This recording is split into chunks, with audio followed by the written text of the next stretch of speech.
Hello, everybody. Welcome back to the Salt Lake City Snowhawks expansion franchise here on Madden 25. Today we're here at Ford Field taking on the Detroit Lions as our Snowhawks loses in 3 straight games. It's been an awful start to this Year 3 season as we've been among the biggest disappointments in the NFL this season, but luckily for us, it's only halfway through this Year 3 season, so still plenty of time to right the ship, although it might not start here today. A very tough matchup here against the Detroit Lions, as every team in the NFC North at this point over 500, so you know the Lions hungry for a win here as they come off a loss against the division rival Minnesota Vikings last time out.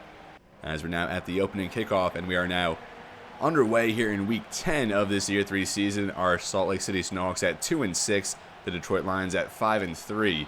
As like I said, we did suffer a very bad start to the season. Jared Goff still the engineer here for the Lions offense. Tremendous weapons at his disposal in Amon-Ra, St. Brown, and Jahmyr Gibbs at running back. Gibbs a 98 overall, and I have noticed that we have seen kind of an oversaturation of 99 overalls in our franchise, so that's something we're going to have to monitor as we go along. But Goff now starting out in the empty set as Gibbs will motion into the backfield, then leaks out. Goff standing tall in the pocket, fires downfield, and has a man open, and that's going to go for 23 yards out of the gate.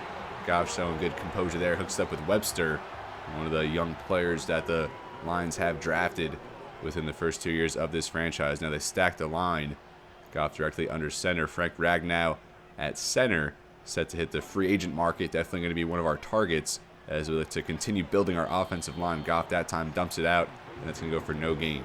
In this game, we will just focus on the defense, and then we'll sim ahead a few weeks, then check out the offense later on. We're going to try and work ahead into week 16 or so as Goff that time hit as he threw, and that's Xavier Thomas on the pressure. So I think we will sim ahead all the way to like week 14, week 15 or something like that. We'll check out the offense maybe against the Rams or against the Commanders, as now Goff trying to roll out, and he's going to be met there by Xavier Thomas. Just made the play on that last one, and now this time does get home, gets the official sack after getting the pressure before, as he's been working into our D-end rotation.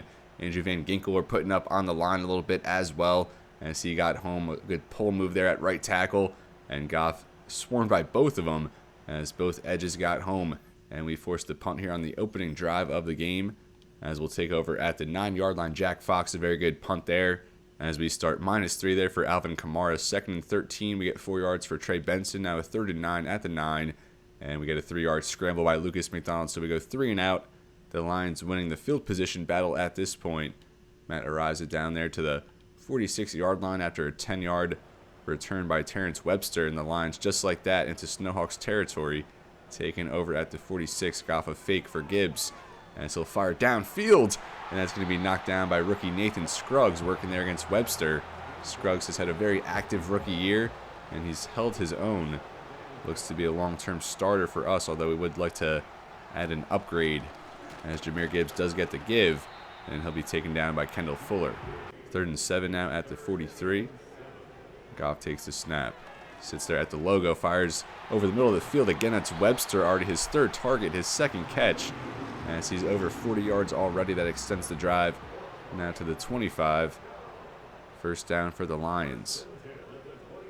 Aiden Hutchinson out this week for the Lions, along with Sam Laporta, so they're down 2 of their best players. Now Goff off the fake is going to be hit as he threw, and that one goes harmlessly out of bounds. Jalen Thompson, the captain of our secondary there, getting home on the blitz, forcing the throwaway. Man there in motion. Goff on the drop back. We'll dump that out for Gibbs, and this will be taken down there by Jacob Sexton and Matthew Torrance. That now brings up a 3rd and 7 at the 21, and is at the halfway point of this first quarter of play. Still scoreless here in Detroit. Off the fake, Goff going to be taken down again. That's Kwity Paye, another D-end here in this rotation, getting home. Free agent signing, and that's going to force a 46-yard field goal attempt. Good to see another sack for our defense early on, even going against a very good Detroit offensive line, as that field goal by Tim McMillan is good. 3-0 Lions, as we'll take over at the 30-yard line. Incomplete on McDonald's first pass attempt, then 6 yards for Benson, so 3rd and 4, and we get 21 yards for Kadarius Toney into Detroit territory. 7-yard rush from Benson, incomplete for McDonald, so a 3rd and 3, and we get 13 yards for Marvin Harrison Jr., 11 yards for Marvin Harrison Jr., 3-yard rush for Benson, 2nd and 7 at the 8. And we get a 7-yard rush now, 3rd and inches at the 2. And we get a touchdown there. Lucas McDonald to Mark Andrews as our Snowhawks take the lead here late in the first quarter. The Lions will now have it at the 30-yard line with 38 seconds left in the first. Our Snowhawks reach pay dirt after a 3-and-out on the opening drive. You love to see that. Marvin Harrison Jr. 2 big catches on that drive. Mark Andrews the touchdown. And Detroit now back with it. Fake it to Gibbs. Goff going to dump it towards the sideline. Amon-Ra St. Brown, a one-handed grab, but that will net -1. Now in the I formation, less than 10 seconds left in the first. And they will give it, and that's going to go for really nothing that time. Matthew Torrance, another strong stop there against the run, as that will take us into the second quarter. A good start by our Snowhawks, especially there on that offensive drive. Our defense 2 sacks so far, hanging strong, and hopefully we can keep it going. But Detroit, a very good offensive line. They do have the playmakers, so I don't know how much longer we'll be able to contain them, as Webster, a very good start for the Lions, one of their younger receivers out there with Jameson Williams as well. Williams signed a 4-year contract to stay with the Lions. We were going to target him in last year's free agency, but opted to stay here in Detroit. Goff now sitting in the pocket and again going to be brought down for the sack. Now make it 3 already for the Snowhawks. Andrew Van Ginkel has been all over throughout the season, proving to be maybe our best free agent signing in this past year's free agency. Whether he's playing off the ball, up on the line, making a huge impact. Jack Fox, a 56-yard punt. Zach Hitchens, 6 yards on the return. 4 yards for Benson, now 2nd and 6. And Nick Herbig gets home for the sack as Detroit gets in on the fun. So now a 3rd and 13 for the Snowhawks, and pass knocked away by Jack Campbell. And Detroit forces the 3-and-out, a 70-yard punt by Matt Ariza. And that's going to be down at the 10-yard line. So Detroit now deep in their own zone, still trailing 7-3. 9:14 remaining in the second quarter.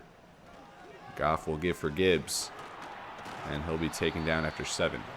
Now 2nd and 3. Goff takes the snap. Quick one there for Amon-Ra St. Brown again. Just a one-handed catch away from his body, as that one will move the chains. Now 1st down at the 24-yard line, back out in the I formation. We'll give back for Gibbs as he finds a nice lane into the second level, and he'll take that for 14. The Lions now up to the 38-yard line. Goff. As Jameson Williams going to be hit on the contact there. Max Melton forces that one free, as that goes incomplete. Now 2nd down. Goff on the drop back. Being pressured. Bosa was in on him, but Van Ginkel makes the play there. Just a quick check down, as that'll get a few. Now 3rd and 7 for the Lions at the 41-yard line. Goff in the pocket. Downfield has a man open, and that's Webster. I think all 3 of his catches have been on 3rd down, as he's been making some big ones. That one moves the chains and moves the Lions now to the 41-yard line into Snowhawks territory. Jared Goff, another drop back. A quick one there underneath for Amon-Ra St. Brown, as that goes for 7. 2nd and 3, again a stacked line from the Lions. Man in motion. Goff on the drop back, a blitz there as he was hit as he threw. Got it to his man, but the man also hit as he threw. It's Jacob Sexton, the rookie linebacker, there in on the blitz. And he's had a huge impact as this season's gone on. Definitely looking to solidify his case as our starting middle linebacker going into next season. Again, Jacob Sexton there working off a couple blocks as Goff is able to get that off. And he dumps that underneath for Hatton. And that will move the chains there. A desperation one, as pressure was closing in. Now 1st down at the 25. And they are going to switch things up here. As the play clock winds down. Goff, they go screen. And again, that's for Hatton. That goes for 3. Not who you expect to get the call there on that play design. Maybe all part of the plan. Now 2nd and 7 at the 23. Goff, quick one underneath there for Jameson Williams. And as he hangs on to that one and brings that one inside the 10. Goff now over 100 passing yards. Out there empty now. 1st and goal at the 8. Over the middle there has a man, and that goes down to the 2-yard line. Now 2nd and goal at the 2. And they will just give it to Jahmyr Gibbs. And he'll be closed off there. Met in the run lane by Jacob Sexton, as he continues to play at a high level. A 3rd and goal now at the 1. Gibbs checks out. And Goff will give to Montgomery there as he dives in for the touchdown. And the Lions find pay dirt there, retake the lead.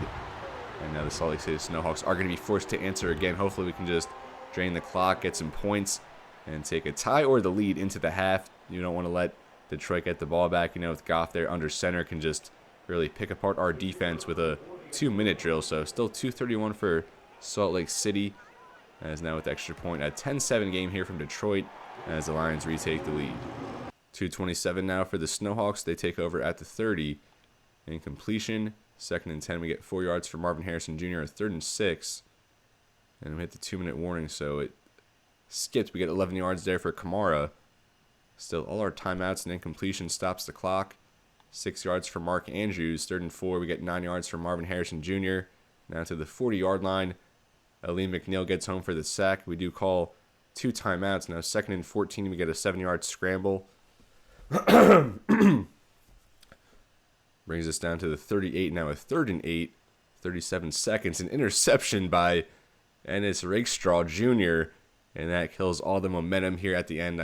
Did not mean to skip that last play, but it was a Jared Goff incompletion. And our point opportunity there at the end of the half was closed off by Lucas McDonald's, just his 3rd interception of the year. He has practiced very good ball security. And now the Lions a chance here underneath there for St. Brown. And they aren't going to call a timeout, so they will just take that one into halftime. 10-7 here from Detroit. The interception there, of course, you know, we had a chance to tie it up, but McDonald, uncharacteristic interception, as now we head into halftime. 10-7, and I'm anxious to see this halftime report, as I always am. I love seeing the scores around the league, especially here going up against an NFC North team. As I said, every team in that NFC North above 500 at this point, so those games, you know, a little bit more important, as we will get NFC West and NFC North update here. The Rams at 6-2 on the season, currently up 17-7 over the Packers there heading into halftime. Puka Nacua, a very good start to the season from him, and Will Evans, the 2nd-year quarterback for the Rams, leading a very good season from them. Now to the AFC South, the Texans up 17-3 on the Titans.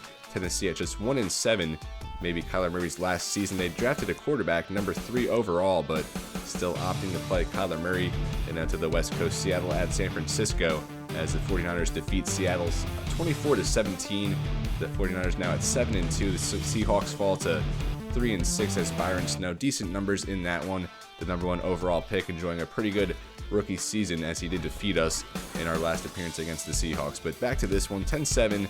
The Lions lead at halftime, but the Snowhawks will start with the ball. So hopefully we can get another nice drive down the field, get some more points, and even this one up, take the lead. As we will start with it at the 30-yard line. 2 yards there for McDonald. Now 2nd and 8. We get an incompletion. 3rd and 8. And a pass dropped by Marvin Harrison Jr. So we go 3 and out of the gate. Not how we wanted to start this half of play. Detroit now with it at the 20. Exactly a minute into this second half. Goff will give for Gibbs. He's instantly met there in the backfield by Xavier Thomas. As he had the sack earlier, now the tackle for loss on Gibbs. Just bursting there into the backfield. Now 2nd and 11. 10-7 here from Detroit early here in the second half. Underneath there for the tight end, away from his body. Caught that one and then pushed back, as he will get 2 on the forward progress. And it's now going to be 3rd and 9. See if we can just trade 3 and outs here to start the 3rd quarter. Webster there in motion, being followed by Kendall Fuller. Goff, time to throw. Will fire towards the sideline and just out of the reach there of Amon-Ra St. Brown. As the Lions do respond with a 3 and out of their own on offense. As we trade a couple of those to start the second half. 65-yard punt from Jack Fox. He's had a good day punting today. Incomplete there on 1st down. We get 4-yard rush by Trey Benson, a 3rd and 6. And we get 14 yards from Marvin Harrison Jr., avoiding another 3 and out. 6 yards for Trey Benson, 2nd and 4. 3-yard rush from Ray McLeod. And now 3rd and 1. We got another 7 from Trey Benson. 6 yards for Alvin Kamara. 11 yards for Marvin Harrison Jr. now at the 35-yard line. Another 10 for Marvin Harrison. 8-yard rush from Trey Benson. Now into the red zone, he gets another 2. 2nd and 8, we go incomplete. So a 3rd and 8 now at the 15. And we get 4 yards for Kamara. So 4th and 4 at the 11. I'm going to assume field goal, as it is up and good. So we tie it up here late in the 3rd quarter. We eat a bunch of time on that clock, on that drive. We eat a bunch of clock, a bunch of time on that drive. And it's now 1st down for Detroit at the 30. Back to a tie ball game here, 10-10. As they will give for Jahmyr. Gibbs spins off a block there. and he'll get 6. I think I might have to up the quarter length. I feel like the scores we've been getting have been pretty low. So I think I might move it up to 12 minutes from 11. As on the rollout there, Jared Goff is met by Matthew Torrance, the second-year safety out of Auburn, second-round pick from the year 1 draft. As he gets home for the sack, he's been developing quite nicely here as we've gone on. Last year he had superstar abilities though, but now just goes down to star development. I'm not sure what the reasoning was for that or what forced that to happen, but still a pretty young guy, pretty high overall, and we expect him to be a staple on our back end as Jalen Thompson kind of ages. We expect and hope that Torrance can carry the torch there at the safety position. Now with 3rd and 13, a lot of sacks here for Salt Lake as they go screen. Jahmyr Gibbs will take that ahead for 9, but not enough for the first down as Salt Lake again comes up big on defense. Jack Fox only 39 yards on that punt, and a 13-yard return from Dak Kitchens moves it up to the 37. We get 6 yards from Mark Andrews now into the 4th quarter. 4-yard rush from Ray McLeod. 3rd and inches, we go back 2. And a 4th and 2 at the 45. We do punt it. What a wasted opportunity there. On 3rd and short, we go backwards. And now Detroit with it. 9:39 remaining in regulation. Tied up here from Ford Field. Goff on the drop back. Has a man there towards the sideline. Amon-Ra St. Brown as he wins there against Kendall Fuller. That one a nice gain to the 39. Amon-Ra St. Brown now up to 39 receiving yards. 112 total passing for Detroit, 122 for Salt Lake City as they fake it for Gibbs. Goff dumps that off along the sideline for his tight end, and that'll get 5. 2nd and 5 now in the I formation as they approach midfield. And they will fake it for Gibbs. Goff towards the sideline has a man. Amon-Ra St. Brown, a strong catch going back to the ball. They're working against Nathan Scruggs, leaving him in the dust. As Goff, good timing on that one to find the open man. The line's now up to the 38-yard line. And they are going to switch it up. Amon-Ra St. Brown now towards the bottom of the screen in the slot, accompanied there by Jamison Williams. They will go underneath for St. Brown as that gets 3. A good tackle there by Jacob Sexton. Goff now directly under center. As he will give for Gibbs. Quay Walker, a good tackle that time, diagnosing and reading the run all the way, making the stop, forcing a 3rd and 6 now at the 34. Goff takes the snap, sits in the pocket, has a man open, and he drops it. I think that was Webster, who's been super reliable in this one. And that one just, I think he might have kicked it, honestly, with his knee. Might have kneed it out of his hands. To our delight, though, we will watch this field goal. Going to be a 51-yard field goal attempt for the lead. 6:32 left in the 4th quarter. 10-10 here. As that kick is up, and it is good as the Lions take the lead. Now let's see if Lucas McDonald and the offense can answer. And we get intercepted. Terrion Arnold, former Alabama Crimson Tide, as the Lions now take over at the 17. What a dagger that time. McDonald intercepted for the 2nd time. Probably, I think, just his first multi-interception game of the season. A quick one there along the sideline for Jamison Williams, gets 7. That's just been the story of this season. We've really just come up short in so many different situations. Jahmyr Gibbs now up the middle. Spins off a couple guys there. Thought he was going to be brought down by a tandem of tackles, but able to break away. Spins up the middle, gets a few more extra. And now a 1st down at the 2-yard line, but thought it was going to be a much better season. We had playoff aspirations, but in so many different games, we just mis-executed. Just couldn't, come away with the win. As a good run stop that time. Again, Jacob Sexton. At least we have a linebacker of the future. I think we'll be set at quarterback with Lucas McDonald. We've made attempts, building the offensive line. But as we go along, still a very young team here. Very young into the expansion build. As that's Jack Gibbons there, strong run tackle. And now 3rd and goal at the 3. And I think as we go along here, I guess year 4 is the year. Still, I should have been a little more patient with our approach, but I thought with our offseason, as David Montgomery going to power through, and he'll find the end zone for his 2nd of the day. I think only 3 carries total for him, but 2 of which have found pay dirt as the Lions extend their lead now here in the 4th quarter. 20 to 10 now. The Salt Lake City Snowhawks are going to need some late game heroics, but we got to remember we have a young quarterback. We still have to find some continuity along the roster, but with the players we've drafted, the players we've signed, another free agency coming up, another draft coming up, I think we are going to be in good shape. So year 4 is the year, I think, at this point, As now with this game, of course, still not over, but with a loss here, we would fall to 2-7. And I don't know how you come out of that one. 3:52 left in this game. Now a 10-point deficit. See if we can get any source of dignity back. Taking over at the 30.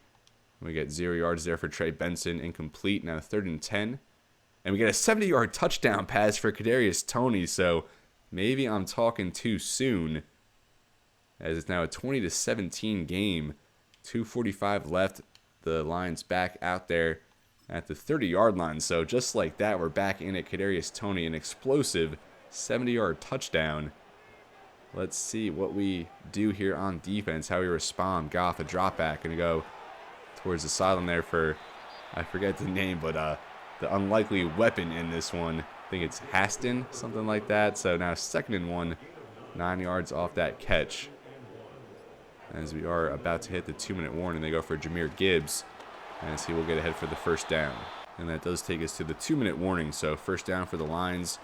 They'll go back here for Gibbs, as he will work ahead for 6, and the Snowhawks call their 1st timeout. Nice gain there on 1st down. Now you just need 4 on the next 2, 2nd and 4. And they will go back for Jahmyr Gibbs. He will get ahead for the 1st down across midfield. And Salt Lake City calls their 2nd timeout, so just 1 more remaining.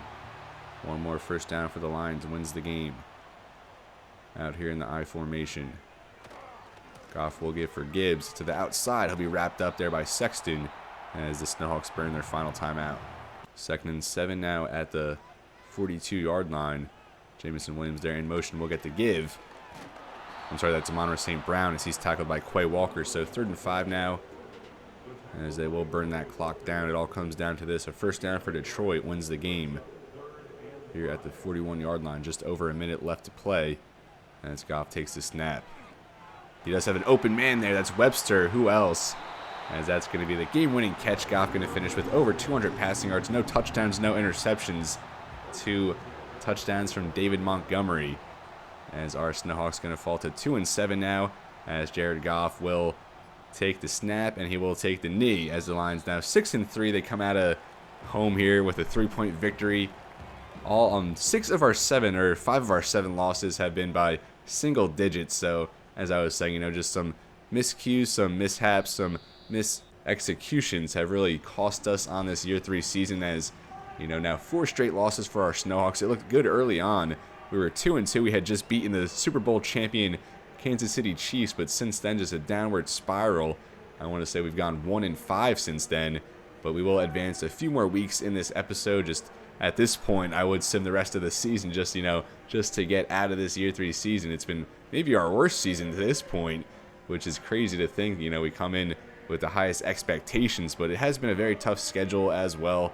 But no excuses. We really should be playing better than we are, but we did implement the new playbook in this episode. I think the offense did play very well, all things considered. Even without Aiden Hutchinson, Detroit still does have a very good defense, a very good offense, as they are one of the better teams in the NFC.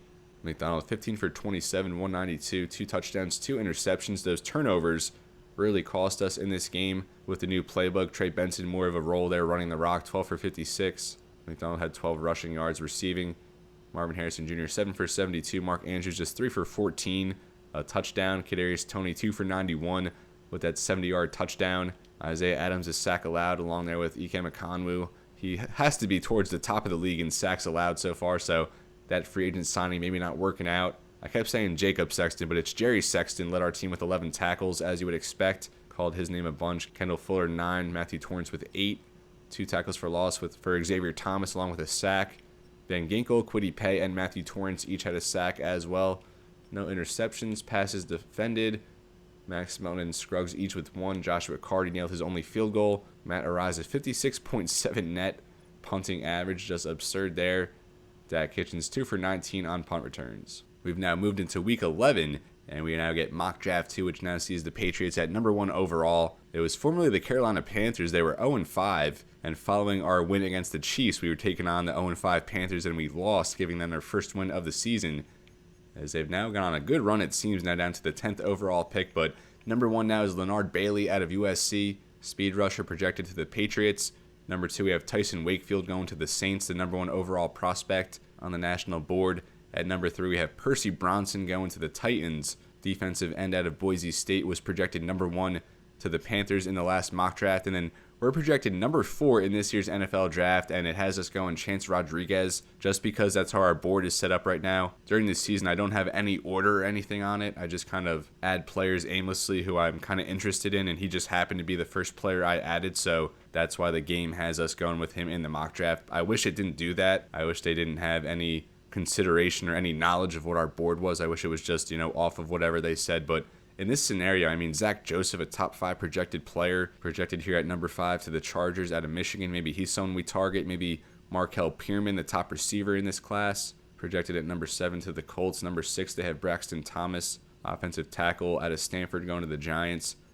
Another quarterback in the top 10, Ben Davis, projected to the Steelers, top 5 projection. Lance Shivers to the Browns, D-end out of Ohio State. Walter Kidd, the top corner in the class, 6'2", 196 out of Oregon, projected there at number 10 to the Panthers. Kari Boone, the top safety out of USF, projected to the Falcons at 11. Carlos Alvarez, receiver to the Seahawks. Eric Wimbley, another safety. 3 safeties projected in the top 13. He out of UCLA. We also have Tommy Elliott, who he makes the 3rd safety. It's Wimbley, Elliott, and Boone.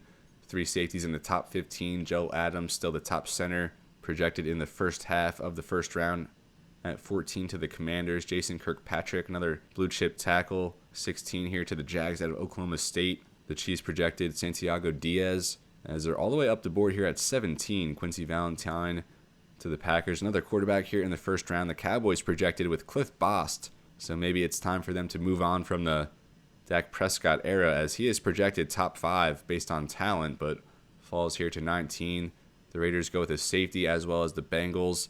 Isaiah Kerr, a D-end we do like. We are monitoring him. Already a power move uncovered. Projected here at 22 to the Vikings. A pair of safeties. A lot of safeties. That's got to be, I think, 7 first-round safeties, which would be absolutely insane. D-tackle here to the Lions. Jaleel Holmes out of Texas A&M. A receiver to the Broncos. Philip Lang out of Florida. Ahmad Woodson, off-ball linebacker to the 49ers.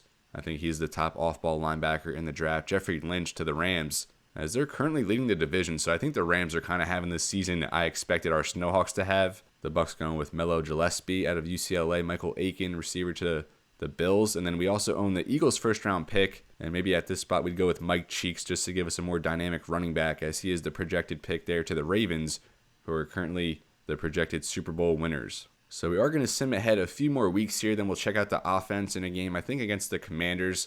The 7-2 Rams at our 2-7 Snowhawks. And if you were to tell me before the season that one of these teams would be 7-2 and one of them would be 2-7, I would have 100% thought it would be flipped. But that just goes to show you never know what to expect.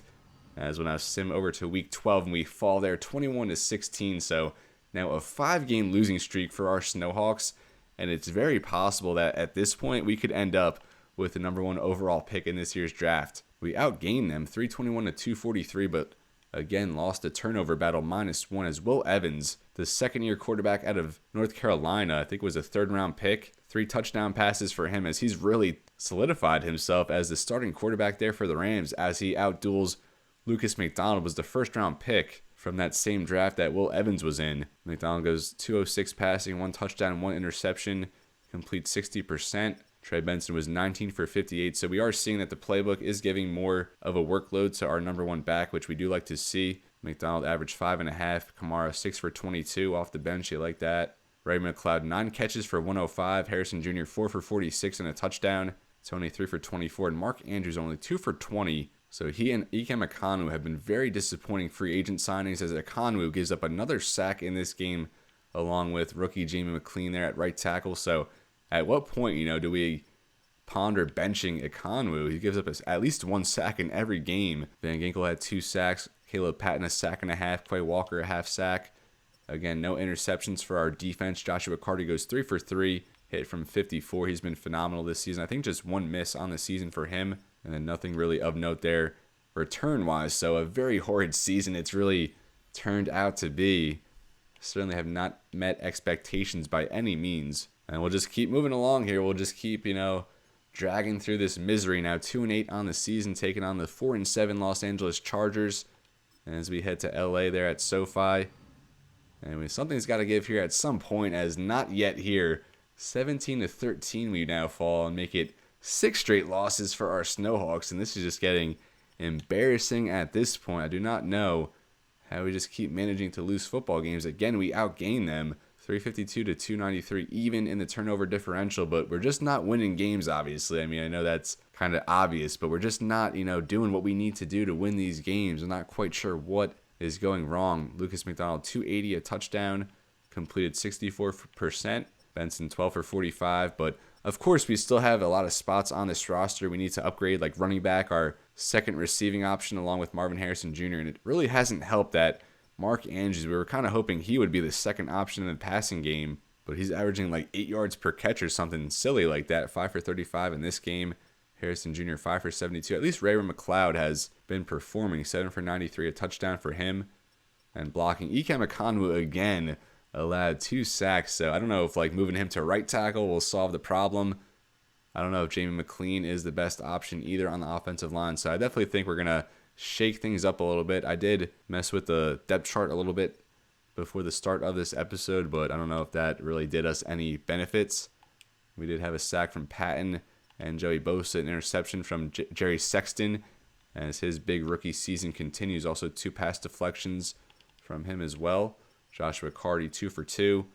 Matt Ariza, 61.3 yards net yardage. That is, I don't know what's going on with the punting in this game, but now 2-8 on the season, I think we are. And at this point, we might as well just not tank, but I don't see what other options we have, as it's actually 2-9, so even worse. I thought it was 2-8. It's actually 2-9. And we're on pace for a worse season than our inaugural expansion season, which I certainly did not see coming this year.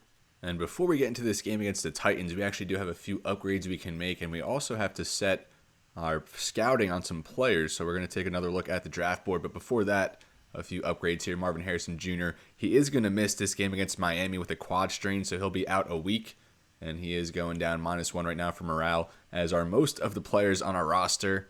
Losing will do that. We've had a lot of negative effects, especially there to Ikem Ekonwu, but that's also performance-based. And with Harrison Jr. here, I think we'll just keep playing into our scheme fit. I mean, he's already one of the elite receivers in the NFL. Of course, we're going to exercise his player option on that 5th year. So he goes up and he gets +2 for break tackle, catching traffic, catching deep route, +1 there in a few categories as well. Lucas McDonald, probably a much-needed upgrade from him at this point. Kind of a sophomore slump, although he's not playing bad, but he really didn't elevate the way we thought coming into his second season. The accuracy rating is all there in the high 80s and pretty well rounded otherwise as well, so I'm not really sure where we want to go. I think we can maybe turn him into a field general eventually, which would obviously bode well for the scheme fit, but I think considering how much pressure he faces, we might benefit from going improviser, get that throw on the run, throw under pressure, that deep accuracy up, and I think that is what we're going to go with actually, as he does go up to an 84 now. He gets +1 for accuracy deep and mid, also +2 throw on the run, which does go up now to 87, as he continues to develop. Still only at 4,700 for his next upgrade, so still pretty team-friendly on that front at just, I think, 22 years old now. Now we have Matthew Torrance, our second-round pick from our Year 1 draft. Selected him after Lucas McDonald. And I think I mentioned earlier, Torrance did have superstar development last year, but now down to a star, as he's an 82 overall run support safety. The zone there in the high 70s, which you like for a run support specialist, but even the block shed though at 65, you wish that was a little bit better. I think we should just go hybrid here, focus on that man coverage a little bit, as that does bump him up another overall. Still only like 7,000 XP needed for his next upgrade, as he gets +3 for man, +2 for zone, and I think he'll take that every time for a defensive back. As now we'll get to Dadrion Taylor Demerson, part of that inaugural rookie class we inherited from the Cardinals. Haven't seen him too much, so I don't know how much longer he's going to be sticking around on the roster. We'll just keep playing into that scheme fit, as I think he might be in a contract year. Not sure if we're going to bring him back. We're going to try and look at safety in the draft this year. A very stacked safety class. And now Dom Gilmore, I think a 4th or 5th round pick from this past draft. Power rusher out of UTEP. The power move and block shed there at 76. So I think we can really go either way there. We'll just keep going with that power rusher scheme fit or archetype. As he does go up to a 67 overall, he gets +3 for power move, +1 awareness. And now we'll jump into scouting a little bit. So based on how we've gone this season, projected top 5 pick, when I thought we were going to be a playoff team, things have definitely changed. as far as how we look at the draft this year, our approach. So we very well could end up with a top 5 pick, maybe even a top 3 pick. And I think the top guy we would look at is Zach Joseph. There's Leonard Bailey, another pass rusher out of USC, currently projected number 1 overall, I think, to the Patriots we saw in that last mock draft. And he'd be a very good athlete at D-end. Those ratings, of course, are compared to linebackers, but you put him up on the line and he's going to have even better testing. A for awareness, B block shed, A for awareness, A for finesse move, so already going to be a standout pass rusher. C for power move, so he's not just one-dimensional, although that block shed is going to be C to F. Of course, you hope that's at a C. The pursuit, A to C, hit power, B to D. So I think Zach Joseph is going to be a premier prospect in this draft. I'm kind of, even though we already have him 50% scouted, I think we should just get a full grade on him. So I think we will select Zach Joseph as one of the 3 players we choose for our super focused scouting. Going down the board a little bit, I think we might want to focus on another player here in the top 10 or so. And I think Jason Kirkpatrick is the best tackle in this class. Based on the poor play of Ikanu, I think we might consider transitioning him to guard and then maybe moving Moreland or Randy Samuels to center, which would open up another spot at tackle. So I think Kirkpatrick at 6'8", 327, 21 years old out of Oklahoma State, already has A for impact block, B for run block, elite to great, change of direction, great to good for agility and strength. And then going over to skills, has B lead block as well with B run block power. So we don't know anything about pass blocking, so I think we'll scout him. I do like him a little bit better than, we'll just go over to left tackle. I do like him a little bit better here than Braxton Thomas, who is the projected top tackle in the class. You like that he comes back with an A pass blocking, C for run blocking. A decent athlete, but the strength marginal or poor, and I really don't like that on the offensive line. I think we've seen that with Jamie McLean. Only a 79 strength at tackle. It has really hindered his play so far, but Thomas does have very good grades at this point, so I don't know. It's a toss-up here between Kirkpatrick and Thomas, but I think Kirkpatrick might be the more imposing presence, younger as well, just 21 years old. And if it wasn't for Thomas's poor strength, I think we might be open to scouting him, but I think Kirkpatrick we prefer at this time, and we do know less about him ratings-wise, so I think that helps us maybe go super focused scouting on him. I was considering maybe going with one of these interior linemen in Seth Rosenthal out of North Carolina, or we had Carter Harris here out of Louisville, 2 day 2 guards, but instead, well, actually, Rosenthal is projected late day 2, early day 3. I think we'll go back on defense, though, so we are going to go with Zach Joseph, James Kirkpatrick, which leaves one more spot, and I think I was considering here going with Tayshawn Gross, linebacker out of Arizona State. He's the only linebacker we have on our watch list at this point. Has great to elite for jumping and speed, good to great for acceleration agility, so going to be a very good athlete at the linebacker position, showing up pretty balanced with B man, B tackle, B hit power, A for impact block, and he's projected round 3 to 4, so I think if you slips there to day 3 might be a good option with one of our 4th round picks. We do have 2, and as we also have the Eagles' 4th round pick in addition to their 1st round pick. I was considering maybe going with Walter Kidd here, the top corner in the class. B for catching man zone, C for press. Great to elite for speed, but we'll hold off. I think running back and corner, we're going to hold off until the combine. So it's really between, for that last spot, it's between Gross, and I also wanted to go over to tight end here and look at Bryce Herman. I mentioned him a few episodes back, and I'm very high on him, even though we don't really necessarily need a tight end. The poor play of Mark Andrews has made me consider maybe going for Herman. It typically does take a tight end a little bit longer to develop, so I think as Andrews kind of regresses here, as his contract goes on, Herman we could just have behind him to groom him. Good to great in most categories, although the change of direction just solid to good, acceleration decent to solid. But you like the traits, B for impact block, B for short route, A for trucking, D for spec catch, but you don't put too much stock into that for a possession tight end.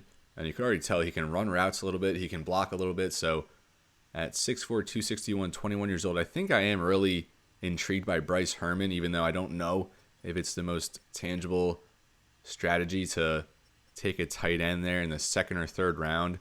So it really comes down to Herman or Tayshawn Gross, who is going to be available a little bit later. So I think Herman will hold off on for now, but he is someone that I really like. So we're going to just go back to the overall board here. We'll go with Zach Joseph, pass rusher out of Michigan.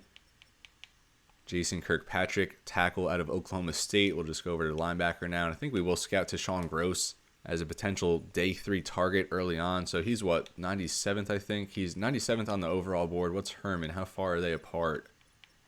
And Herman's at 80. So Herman is like half a round higher than Gross at this point. And I didn't even go into receiver because we have this wide receiver class pretty much fully scouted already. Everyone at least 75%, most of these guys at 80%.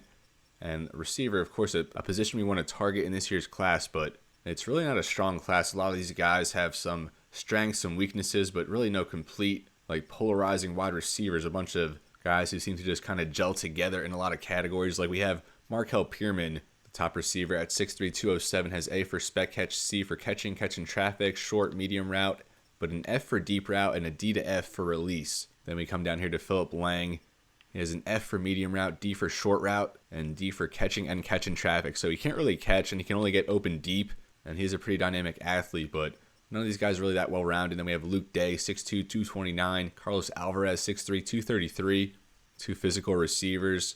Very good hands on both of them, but not the most imposing athletes, and a little bit shaky as route runners, although Carlos Alvarez, he looks to have much better traits, and I think we did add him to our watch list, even though, he, like I said, these guys not the most dynamic athletes. Matt Aiken has an F for catching, a D for short route, F for medium route, so kind of like Philip Lang, two of these deep routes, they really just can't get open in any other vicinity of the field, so a lot of one-dimensional guys here. I'm hoping that one of these late-round guys, they come back with a higher grade than what they're projected, but we'll probably have to wait till the combine to get all these guys fully scouted. So we have our 3 guys that we're going to hone in on for our super focused scouting as we inch closer and closer to the 2027 NFL Draft. But before we get to that point, of course, we do have to wrap up this Year 3 season. Our Snowhawks visiting the Miami Dolphins at 2-9, the Dolphins at 5-6, and we are without Marvin Harrison Jr. in this matchup, so the odds are even more stacked against us, as we do get the win, though, 23-17. I feel like every single game we've had, or just about most of them, I mean, we had that bad loss to the Eagles back in week 4. We lost by 14 to the Seahawks, but other than that, every single matchup has been by one possession, and that kind of goes to my point earlier, maybe it was last episode, where I said we just, we're not doing enough to come out of these games with the win. We're certainly battling, we're in it, but we just can't complete these games for whatever reason. This one in overtime, we win 23-17. We get the 6-0 nod there in overtime, as we are outgained 356-284, but we win the turnover battle for once here, +2, as McDonald, 2 touchdown passes, 193 passing, and 57% completion. Tua at 58% with 2 interceptions, a touchdown pass for him as well. Rushing, we had Trey Benson at 16 for 67. Jahmyr White getting some run in this one, 4 carries for just 7 yards, but he does score a touchdown. Receiving, we had Tylan Wallace, as again, he had a big impact filling in for Marvin Harrison Jr., as we saw that earlier in the season. Wallace catches his second touchdown, 5 for 91, Tony 4 for 37. Ray McLeod, another touchdown for him, 2 for 25. And Jahmyr White, the unlikely candidate there out of the backfield with 3 catches for 22.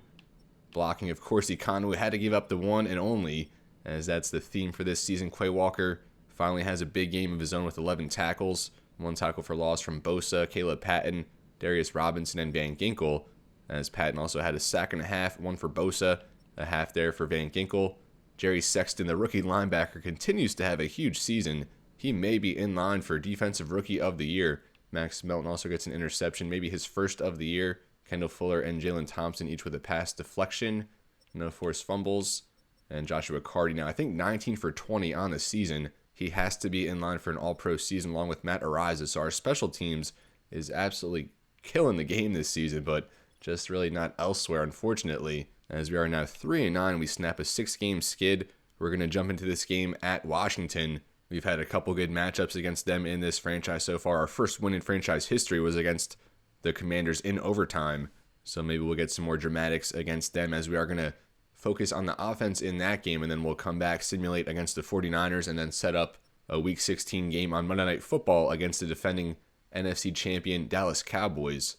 But before we get into that one, we do have a few more upgrades here. We'll settle that before getting into this game against the Commanders. We have Matthew Torrance, another upgrade here. That was a quick one, as I think we might just go right back into hybrid like we did last time. Continue working that man coverage, although we would like the block shed to go up, but run support doesn't even give that automatically. So yeah, we'll just keep playing that hybrid, as he does go up to an 83 overall now.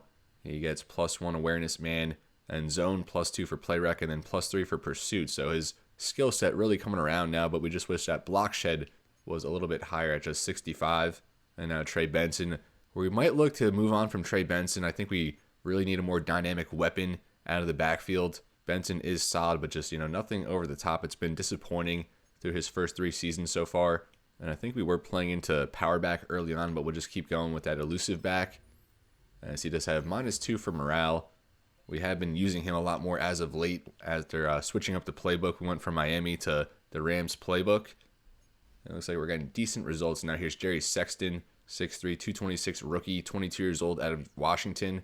Star development, very good athlete, well-rounded skill set, but that zone, that block shed could stand to go up a little bit more. But I think we'll just keep playing into that field general. Generally, you can get some good upgrades across the board in some diverse spots. So you see we get +2 for man, +1 for zone, +3 play rec, and then +1 for block shed.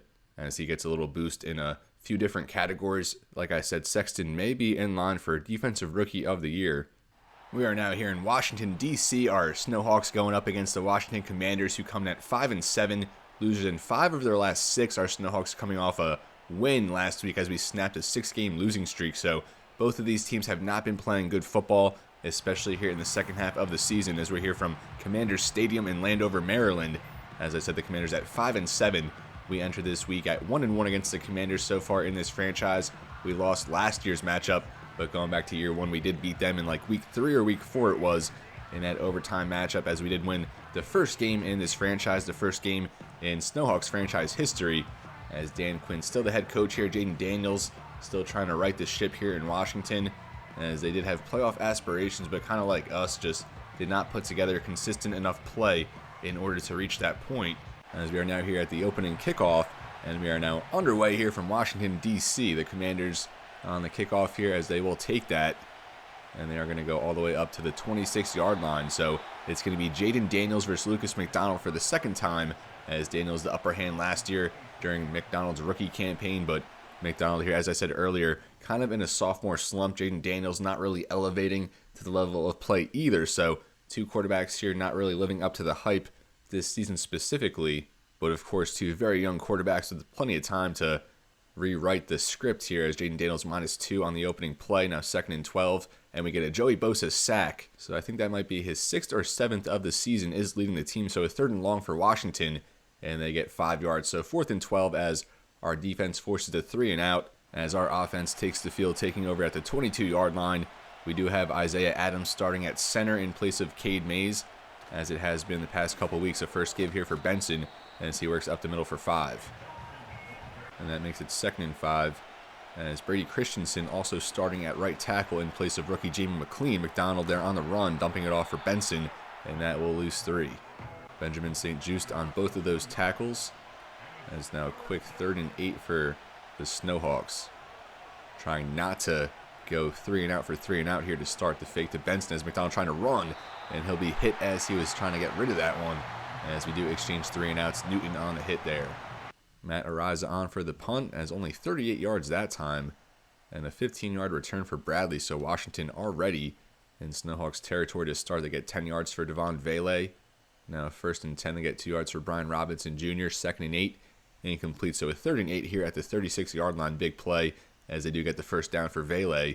A first down now in the red zone, and a penalty there against Nathan Scruggs, which makes it 1st and goal at the 7 for Washington. They get the touchdown pass there for Devon Vele, as they capitalize off the short field. Vele with 3 catches on that touchdown drive, as the Commanders strike first here about halfway through this first quarter. And our offense, we need a little bit more than a 3 and out this time. Starting here at the 30-yard line. McDonald will give for Benson, as he breaks a tackle, spins ahead, and gets 7. Benson has done a good job breaking first contact so far this season. As now McDonald on the drop back, 2nd and 3, as he misfires there. I think that was for Mark Andrews over the middle. Andrews only 300 receiving yards even entering this week. Has been a very, very down season for the $90 million free agent signing. And we expected him to have a much bigger role in this offense. Now we will get him that time. That's going to go for only 2 yards as 4th and 1. Washington will get the stop. So again, the Snowhawks fail to get a first down, punting from the 39. And that'll go back to the 12-yard line for Washington. They get incomplete. Now 2nd down at the 12. They get a 4-yard rush from Robinson, 3rd and 6. And they get just enough there on a Daniels rush. And then 12 yards for Terry McLaurin, his first catch. 5 yards for Robinson, now 2nd and 5. And then he goes back 3, so a 3rd and 8 at the 37. and they get 11 yards for DeMar Wilcox. And as they do move the chains again, Quay Walker pass knocked away, so an incompletion, another incompletion, 3rd and 10, and they don't quite get it. 10 yards for Terry McLaurin, so 4th and inches at the 42. I'm going to expect them to go for it in this spot, and they get 17 yards for DeMar Wilcox. So our 3rd down defense just really struggling, although they technically did get the stop that time. They set up a 4th and inches for Washington, where they did convert, obviously. Now to start the second quarter, and we get a Matthew Torrance interception, and that is what we needed here. And I did sim that play on accident, so we did get an 8-yard rush by Trey Benson to start this drive. 2nd and 2 now, early on in the second quarter. Washington up 7-0, outgaining us 171-33 to this point. As McDonald changing things up now, a drop back. We'll dump that off for Mark Andrews as he turns the corner now up the sideline. Mark Andrews works that to the 46-yard line, 22 yards, and hopefully that sparks something in our passing game, especially for Andrews specifically, as that'll move us now up to the 46-yard line. McDonald directly under center. Quick drop back. We'll swing that to the sideline, caught by Marvin Harrison Jr., only 3 yards. We'll see how Ikem Ekonwu holds up at left tackle, a league high 17 sacks allowed on the season. Signed him to a 4-year, $80 million contract, but obviously not living up to that. McDonald off the fake, and it just ripped that up the sideline, and that out of the reach of Kadarius Toney as that sails out of bounds. So 3rd and 7 now, just short of midfield. But Ekonwu, we knew he was a little bit raw, but we love the potential with him, but just has not fit with Salt Lake City as we get the 1st down conversion there. Kadarius Toney finds a soft spot, reels that in, moves that now down to Washington's 37-yard line. McDonald, second read there, will give it to Toney, and he can't haul that one in as that falls incomplete. And now 2nd down at the 37. Trey Benson, the lone back. This Rams playbook gives us a lot more plays from directly under center, which I don't know if that best suits McDonald's skill set. As Benson there stopped at the line. So we are probably going to replace our coordinators this coming offseason, look for guys with maybe head coaching experience. Last year we were thinking about going with Sean McVay as our OC, but elected to let him go elsewhere as Javon Hargrave on the big sack that time now with the Commanders. And he absolutely obliterated Lucas McDonald, who backtracks a big bit. Javon Hargrave, part of this D-line. Very strong unit for the Commanders, although I think they did trade Daron Payne to the Houston Texans. But, I mean, when you have Javon Hargrave and Jonathan Allen, I think you'll make do. Another drive stalls out for the Snowhawks. Looked promising there for a bit as Ariza will pin them there at the 8-yard line. 9 yards there for Robinson. 2nd and 1. They get the first off another 3-yard carry. 6 yards for Edward Mixon. Now 2nd and 4. They get 11 for Devon Bailey. And then a 63-yard touchdown pass for Devon Bailey as Washington doubles their lead. Devon Bailey is absolutely torching us. I think he had a good game against us last year as well. Now a 14-0 deficit with 4:08 remaining in this second quarter. This is not what we needed to see. Our defense has allowed over 200 yards already, as McDonald now needs to make something happen. Trey Benson did pick up his pass protection assignment, which allowed McDonald to get that to Harrison Jr. for 10. That'll make it 2nd and inches as we hit 3:30 left in the first half. Going to fake it there to Benson. McDonald to the sideline, and that's going to be knocked down. Intended target there was Marvin Harrison Jr., I believe. And now going to be 3rd and inches. We should have just ran it, but you know, on 2nd and short, sometimes you got to take the shot. But here on 3rd and inches, we will give to Trey Benson, and he's going to be stopped short. And I have no confidence in our running game, especially in those short yardage situations. So I think we are going to have to punt again here. And our offense in these slow sims when we're spectating, they just never can get the job done. So I don't know if it's that or what, but I mean, our offense regardless has not had much success on the season, so I can't really blame it on that. Now 1st down for the Commanders, 2 yards for Daniels. Now 2nd and 8, they get 5 yards. 3rd and 3, and they get 6 yards for Terry McLaurin. Now less than a minute left in the half. 2nd and 10 at the 49, they get 10 for McLaurin now into Snowhawks territory, dropped by Edward Mixon. 2nd and 10, another incompletion. Now 3rd and 10, and they go 6 yards for Jayden Daniels. So going to be a 53-yard field goal attempt, and they do hit that to make it a 3-possession game as Washington takes a 17-0 lead into the half. And we'll send the kickoff here, and we will take over on offense as we trail 17-0. Have to get something going here. I mean, our offense has been awful all season. And like I've been saying, I'm open to recommendations, suggestions on how to get things going. Of course, we need some better playmakers.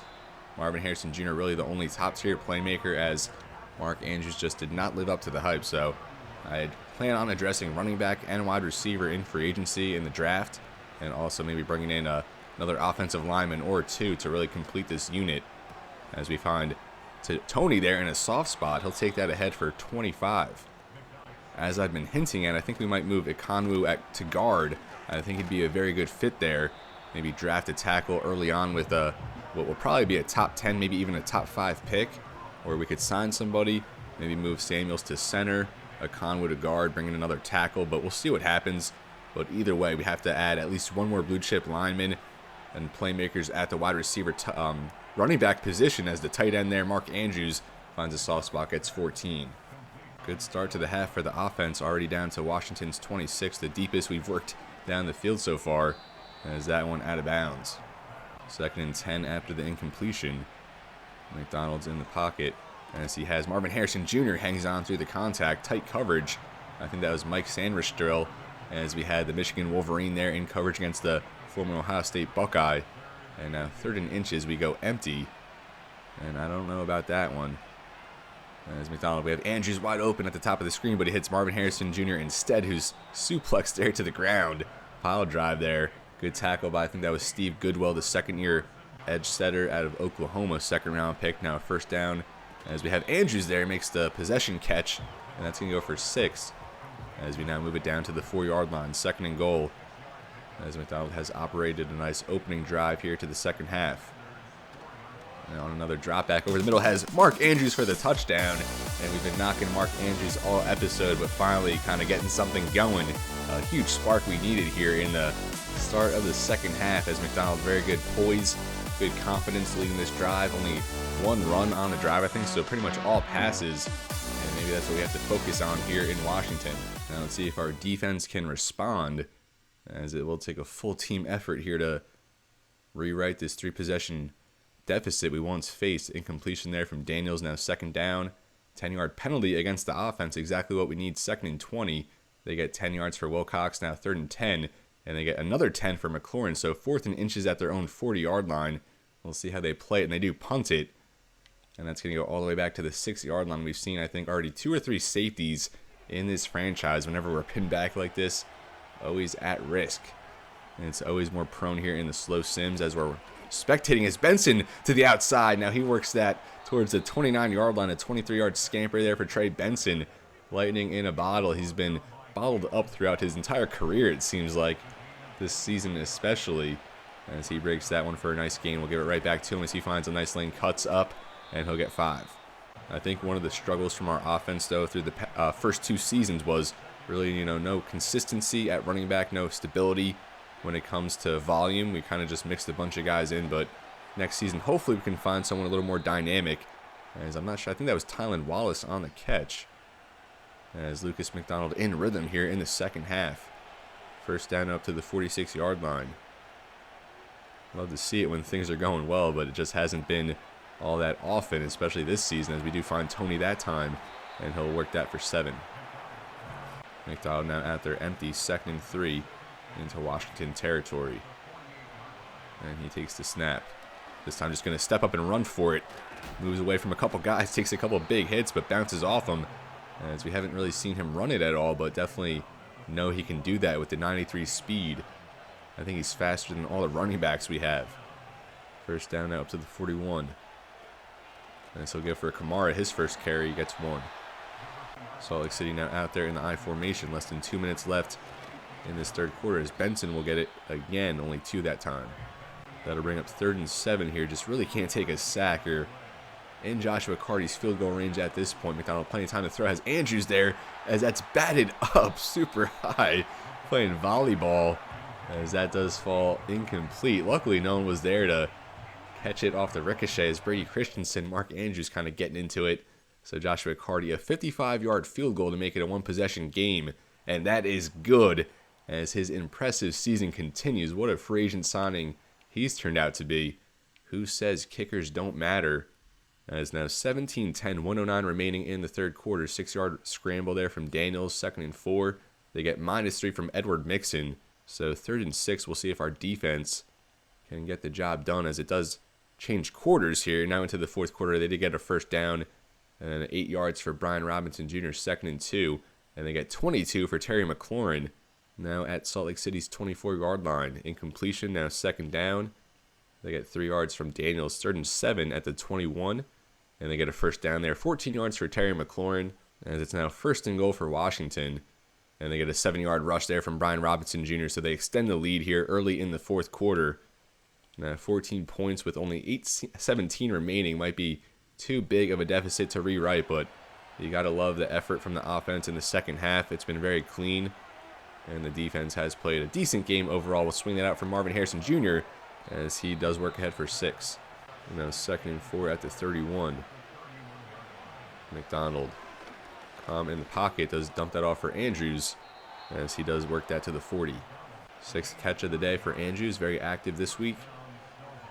As just over 7 minutes remaining in regulation. McDonald on the drop back. Now going to roll to the left, sets underneath there for Andrews, turns the corner, and he'll take that for 6.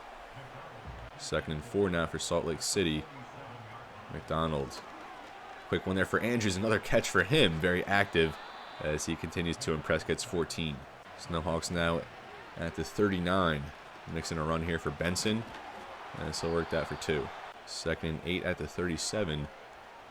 McDonald, in the pocket, does have Marvin Harrison Jr. hangs on there through a big hit, as that makes it 3rd and 2 now, less than 5 minutes remaining.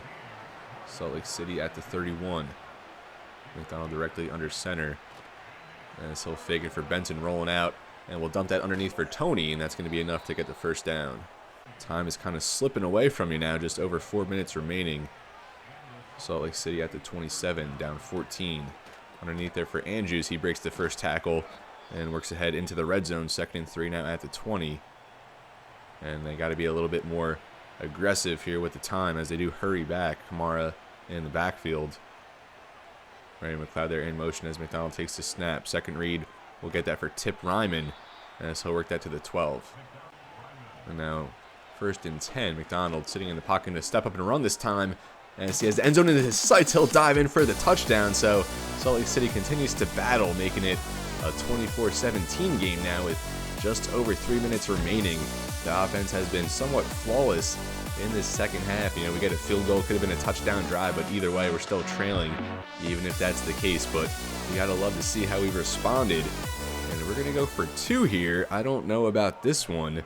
Make it a 6-point game, but Trey Benson gets it, and he will work in for the 2-point conversion. So if we can get a stop on defense and then a touchdown, we are in line to win this game. But maybe the AI is thinking you make it 6, you're 2 field goals, but there's not enough time for 2 drives from Salt Lake City. So a peculiar call there to make it 24-18, but we'll certainly take it with the result considered.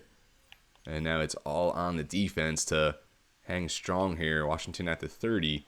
They get 7 yards for Wilcox, 5 yards for Mixon, so a first down right out of the rip. Pass knocked away by Sexton, and that's huge as it does stop the clock right before the 2-minute warning. So a 2nd and 10, and they get 7, I believe. Then 3rd and 3, they get 5 yards for Daniels. And as they get another first down, they get 5 yards for Vele, as we do have called 2 timeouts now, 1 yard for Robinson. So a 3rd and 4 here, huge play, as they do get the first down. So that is going to do it here in Washington. It's a shame our offense too little too late, as we did put together a good team effort in this one, good resiliency all around. The defense, you know, they've played good all season. They've kind of carried us. There's Jacob Sexton, standout linebacker, future captain of this team, I'm sure. Now looking at stats, Jayden Daniels out duels Lucas McDonald here, went 21 for 32, 272, 2 touchdowns and interception. That 63-yard touchdown pass for Devon Bailey proved to be the difference in this one. McDonald, a clean game, completed 75%, 194 passing, a touchdown. Also had a rushing touchdown there on that last drive for Salt Lake City. Trey Benson, 11 for 57, ran it pretty well, especially compared to what we're used to seeing. Mark Andrews, 9 for 86, a touchdown. Good to see him be that security blanket for once there for Lucas McDonald. Marvin Harrison Jr., 6 for 42. Kadarius Toney, 4 for 49. Tip Ryman, Ray McLeod each had a catch, blocking Cade Moreland, the rookie out of LSU. 3 pancakes, only 1 sack allowed so far in his rookie campaign. No sacks allowed from Ike Amon-Ra, but 1 allowed from Randy Samuels. Defensively, Kendall Fuller led with 9 tackles, 6 for Scruggs and Melton, 2 tackles for loss for Patton and Fuller, a half sack from Bosa and Fuller, 1 interception there from Matthew Torrance. Passes defended, we had Quay Walker and Sexton each with 1.